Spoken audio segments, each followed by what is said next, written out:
조갑제TV 시청자 여러분 안녕하십니까. 2022년 4월 7일 신문의 날 오후 3시입니다.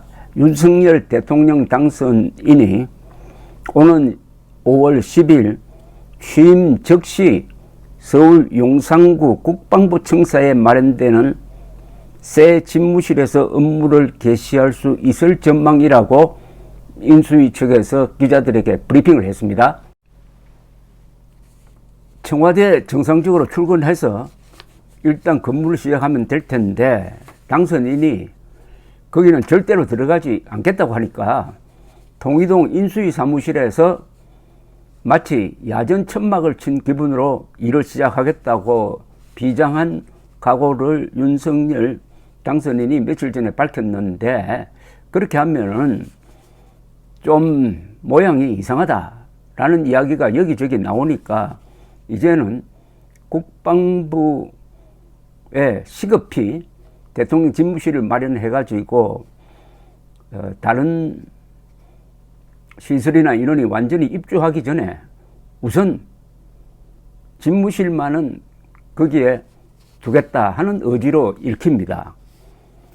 대통령직 인수위원회 관계자는 오늘 오전 언론 브리핑에서 5월 10일 새 정부가 출범해서 직무가 시작되는 날 윤석열 대통령은 안보 공백 없이 대통령 직무를 시작할 것이다.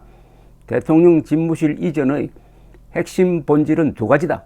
안보 공백이 이루어지지 않는 소위 벙커 위기관리센터가 완비될 것이냐와 새 대통령이 이전하는 국방부 청사에서 직무를 시작할 것인가 라면서 5월 10일 이전에 두 가지 조건을 다 충족할 수 있을 것이라는 입장을 밝혔다고 합니다.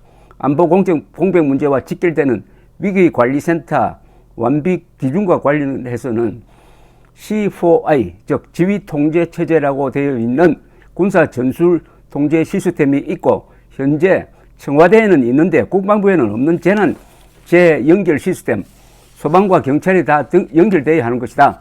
그 소프트웨어를 연결하는 작업이 완비되어야 위기관리센터가 완비되는 것인데 5월 10일 새 대통령이 직무를 시작하기 전까지 이것은 완비될 것이라고 했습니다. 제가 조금 설명을 드리면은 국방부에 있는 지휘관리 시스템과 지금 청와대에 있는 지휘관리 시스템은 다르다 이겁니다. 지금 청와대 것이 훨씬 폭이 넓다는 거죠.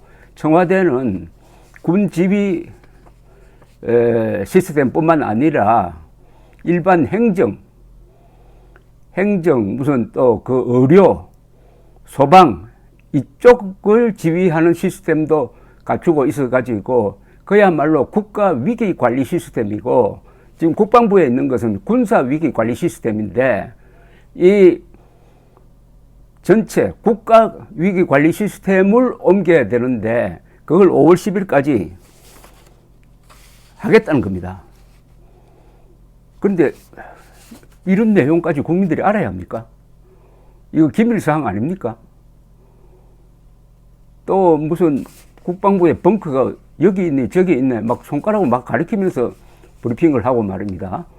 또 대통령이 일단 유사시에는 특수 차량이 있어가지고 그 안에서 지휘할 수도 있다고.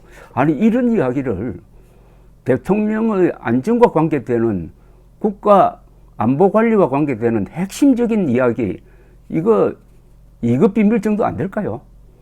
이런 걸 예사로 지금 이야기하고 있습니다. 자기들에게 유리한 설명을 하기 위해서 국가 기밀까지 지금 다 들추어내서 알려가지고 이거 김정은만 좋게 만드는 것 아닙니까? 장제원 당선인 비서실장도 오늘 서울 종로구 통이동 인수위 사무실 앞에서 기자들과 만나가지고 5월 10일 대통령과 또 최소한의 참모들이 직무할 수 있도록 최선의 노력을 다할 거라는 이야기를 실무자들에게 들었다고 했습니다. 그러니까 상당히 조급한 모양입니다. 대통령 집무실 전체가 들어가는 게 아니라 대통령과 최소한의 참모들이 직무할 수 있도록 하겠다고 최선의 노력을 한다는데 이건 말이 좋아서 최선의 노력이지 조급하게 한다는 것 아닙니까? 이렇게 하면은 무슨 또 실수가 빚어질지 난 모르겠는데요. 더구나 이 기간에 북한이 핵실험을 할 가능성이 있지 않습니까? 핵실험 하면은 이 옮기는 거하고 겹칠 것 아닙니까? 그래도 그게 안보에 지장이 없다고 할 수가 있습니까? 또 하나 이 큰 의문이 하나 드는 게 있습니다. 그 집무실 안정과 집무실의 무슨 지휘체제만 이야기하는데 또 하나 있잖아요. 그 윤석열 대통령은 집무실에서 근무하는 시간보다 관저, 저 공관이라고 그러죠. 공관에서 근무하는 시간이 더 깁니다. 퇴근하면은 국방부에서 나와서 저 한남동에 있는 육군 참모총장 공관으로 가서 거기서 밤을 보내고 거기서 주말을 보내게 되어 있습니다. 그럼 거기는 지휘 체제가 있고 경호 체제가 있고 뭐 미사일 방어망도 있고 적어도 1개 중대 정도의 병력이 거기 배치되어야 되는 것 아닙니까? 그것도 3교대 정도로 해야 되는데 이 시설은 또 해야 되는 것 아닙니까? 시설을 2개를 해야 됩니다. 2개. 이 한남동 공관 이야기는 여기서 빠져버렸습니다. 그러니까 일단 저 통이동 인수위 사무실에서 일을 보는 것은 그것은 야전 천막 치는 거다. 텐트 치는 거다. 바로 옆에 청와대가 있는데 왜 그렇게 하느냐 하는 비판이 많아지니까 어떻게 해든 5월 10일 전에 국방부에 가서 일을 보도록 만들겠다는 이 조급증, 이게 문제입니다. 이렇게 서두를 이유가 뭡니까 도대체? 그냥 정상대로 청와대에 들어가서 거기서 한두 달 있으면서 일 보고 나서 그 다음에 정상적으로 완비가 되면은 그게 6개월 걸려도 좋고 1년 걸려도 좋잖아요. 뭐 절대 나간다고 하면은 말릴 사람 없잖아요. 그런데 보여주기식으로 5월 10일 반드시 청와대를 개방해가지고 국민들로부터 여러와 같은 지지를 받아가지고 인기를 높이겠다. 그걸 지방선거에 이용하겠다. 이런 계산이 있으니까 이렇게 무리를 하는 겁니다. 이 도대체 무리를 몇 번 합니까? 광화문 시대를 열겠습니다. 그거부터 무리였어요. 그때 이미 광화문 시대 여는 것이 불가능하다는 것을 알았다는 이야기가 있습니다. 그 다음에 또 무리가 나는 첫날부터 청와대에서 근무 안 하겠습니다. 별 생각 없이 한 이야기. 이게 발목을 잡았습니다.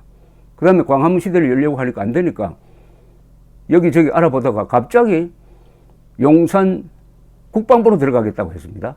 여기서 또 무리가 생긴 거죠.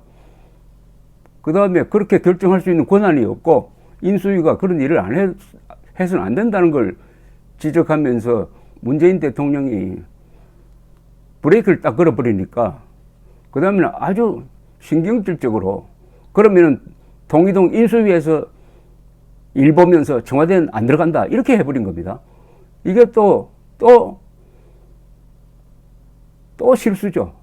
이렇게 하면 안 되는 거죠. 그러니까 청와대는 절대로 안 들어가겠다는 걸 무슨 이게 절대로 바꿀 수 없는 어떤 고집으로 딱 세워놓고 일을 하니까 본인이 그렇게 의지가 강하니까 그 아래 사람들도 거기에 맞춰가지고 무리수를 거듭한 끝에 이상하게 문재인 대통령에게 예비비 빨리 좀 마련해달라고 부탁하는 신세로 전락을 하고 국민들의 반대는 요지부동이고 이제는 윤석열 지지층 안에서도 왜 이렇게 하는지 모르겠다는 비판론이 일어나서 우파가 내부적으로 분열되고 그러니까 이제 수습책으로 무리를 해서든지 조급하게 해서든지 국방부에서 일을 보겠다. 그러면 그때 5월 10일 상황이 어떻게 될지 모르겠습니다. 국방부도 그냥 남아있고 그 속으로 청와대 대통령 집무실만 옮겨가지고 일종의 동거, 국방부와 대통령 집무실의 동거, 그것도 군사시설 안으로 국가지휘부가 들어간다? 지금 합참 의장을 지낸 분들 10여 명이 이야기했던 대로 그렇게 하면은 국방부와 청와대가 같이 있어가지고 미사일 한 방 또는 핵 폭탄 한 방에 국가 지도부와 군사 지도부가 다 같이 날아가 버린다. 절대 모아놓으면 안 된다.